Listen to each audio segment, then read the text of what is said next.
नमस्कार दोस्तों।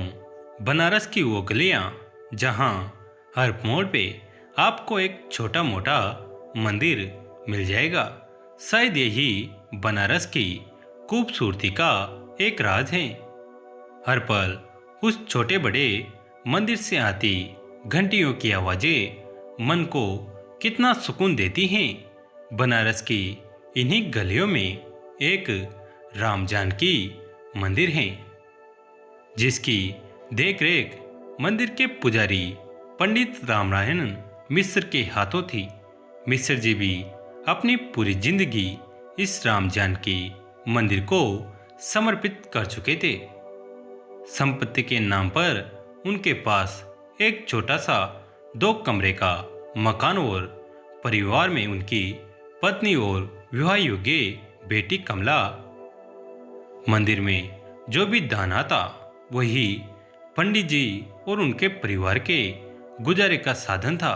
बेटी विवाह योग्य हो गई थी और पंडित जी ने हर मुकम्मल कोशिश की जो शायद हर बेटी का पिता करता, पर वही दान दहेज पे आके बात रुक जाती। पंडित जी अब निराश हो चुके थे, सारे प्रयास करके हार चुके थे। एक दिन मंदिर में दोपहर के समय जब भीड़ न के बराबर होती है, उसी समय चुपचाप राम सीता की प्रतिमा के सामने आंखें बंद किए अपनी बेटे के भविष्य के बारे में सोचते हुए उनकी आंखों से आंसू बहे जा रहे थे। तभी उनके कानों में एक आवाज आई, नमस्कार पंडित जी। झट में आंखें खोली तो देखा सामने एक बुजुर्ग दंपति हाथ जोड़े खड़े थे। पंडित जी ने बैठने का आग्रह किया। पंडित जी ने गौर किया कि वो वर दंपति देखने में किसी अच्छे घर के लगते थे। दोनों के चेहरे पर एक सुंदर सी आभा झलक रही थी। पंडित जी, आपसे एक जरूरी बात करनी है। वर्द पुरुष की आवाज सुनकर पंडित जी की तंत्रा टूटी। हाँ हाँ, कहिए श्रीमान, पंडित जी ने कहा। उस वृद्ध आदमी ने कहा, पंडित जी, मेरा नाम विशंबरनाथ है। हम गुजरात से काशी दर्शन को आए हैं। हम निसंतान हैं, बहुत जगह मन्नतें मांगी, पर हमारे भाग्य में पुत्र पुत्री सुख तो जैसे लिखा ही नहीं था। बहुत सालों से हमने एक मन्नत मांगी हुई है, एक गरीब कन्या का विवाह करवाना है, कन्यादान करना है हम दोनों को, तभी इस जीवन को कोई सार्थक पड़ाव मिलेगा। वर दंपति की बातों को सुनकर पंडित जी मनी मन इतना खुश हुए जा रहे थे जैसे स्वयं भगवान ने उनकी इच्छा पूरी करने किसी को भेज दिया हो। आप किसी कन्या को जानते हैं पंडित जी, जो विवाह योग्य हो पर उसका विवाह न हो पा रहा हो? हम हर तरह से दान दहेज देंगे उसके लिए, और एक सुयोग्य वर भी हैं, वर्द महिला ने कहा। पंडित जी ने बिना एक पल गवाए अपनी बेटी के बारे में सब विस्तार से बता दिया। वर्द दंपति बहुत खुश हुए, बोले, आज से आपकी बेटी हमारी हुई। अब आपको उसकी चिंता करने की कोई जरूरत नहीं है। उसका विवाह हम करेंगे। पंडित जी की खुशी का कोई ठिकाना न रहा। उनकी मनचाही इच्छा जैसे पूरी हो गई हो। विशंबरनाथ ने उन्हें एक विजिटिंग कार्ड दिया और बोला, बनारस में ही ये लड़का है, ये उसके पिता के ऑफिस का पता है। आप जाइए, ये मेरे रिश्ते में मेरे साडू लगते हैं। बस आप जाइए और मेरे बारे में कुछ न बताइएगा, मैं बीच में नहीं आना चाहता। आप जाइए, खुद से बात करिए। पंडित जी घबराए और बोले, मैं कैसे बात करूं, न जान न पहचान। कहीं उन्होंने मना कर दिया इस रिश्ते के लिए तो? वर दंपति ने मुस्कुराते हुए आश्वासन दिया कि आप जाइए तो सही, लड़के के पिता का स्वभाव बहुत अच्छा हैं, वो आपको मना नहीं करेंगे। इतना कहकर वर दंपति ने उनको अपना मोबाइल नंबर दिया और चले गए।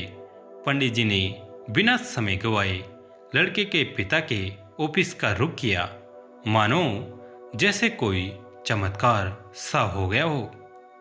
ऑफिस में लड़के के पिता से मिलने के बाद लड़के के पिता की हाँ कर दी। तुरंत शादी की डेट फाइनल हो गई।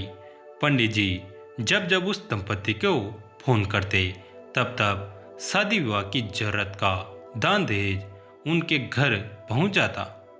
सारी बुकिंग, हर तरह के सहयोग बस पंडित जी के फोन कॉल करते ही उन तक पहुंचने लगते। अंत धूमधाम से विवाह संपन्न हुआ। पंडित जी की लड़की कमला विदा होकर अपने ससुराल चली गई। पंडित जी ने राहत की सांस ली। पंडित जी अगले दिन मंदिर में बैठे उस वृद्ध दंपति के बारे में सोच रहे थे कि कौन थे वो दंपति जिन्होंने मेरी बेटी को अपना समझा। बस एक ही बार मुझसे मिले और मेरी सारी परेशानी हल लिए। यही सोचते सोचते पंडित जी ने उनको फोन मिलाया। उनका फोन स्विच ऑफ बता रहा था। पंडित जी का दिल जोर जोर से धड़कने लगा। उन्होंने मन ही मन तय किया कि एक दो दिन और फोन करूंगा, नहीं बात होने पर अपने समधी जी से पूछूंगा जरूर विषमनाथ जी के बारे में। अंतर लगातार 3 दिन फोन करने के बाद भी विषमनाथ जी का फोन नहीं लगा तो उन्होंने तुरंत अपने समधी जी को फोन मिलाया। यह क्या, फोन पे बात करने के बाद पंडित जी की आंखों से झरझर आंसू बहने लगे। पंडित जी ने के समधी जी का दूर दूर तक विषमनाथ नाम का न कोई सगा संबंधी न कोई मित्र था। पंडित जी आंखों में आंसू लिए मंदिर में प्रभु श्री राम के सामने हाथ जोड़कर खड़े हो गए और रोते हुए बोले, मुझे अब पता चला प्रभु, वो विषमनाथ और कोई नहीं आप ही थे। वो वृद्ध जानकी माता थी। आपसे मेरा और मेरी बेटी का कष्ट देखा नहीं गया ना। दुनिया इस बात को माने या न माने, पर आपने ही आकर मुझसे बातें करके मेरे दुख को हरा प्रभु। राम जानकी की प्रतिमा जैसे मुस्कुराते हुए अपने भक्त पंडित जी को देके जा रही थी। दोस्तों, यह प्रसंग आपको कैसा लगा कमेंट करके जरूर बताएं। वीडियो को लाइक करें, चैनल को सब्सक्राइब करें, घंटी के बटन को दबाकर ऑल पर क्लिक करें। दोस्तों, इस कहानी को अपने दोस्तों के साथ, फैमिली के साथ शेयर जरूर करें। कहानी अंत तक देखने के लिए आप सभी का तहे दिल से धन्यवाद।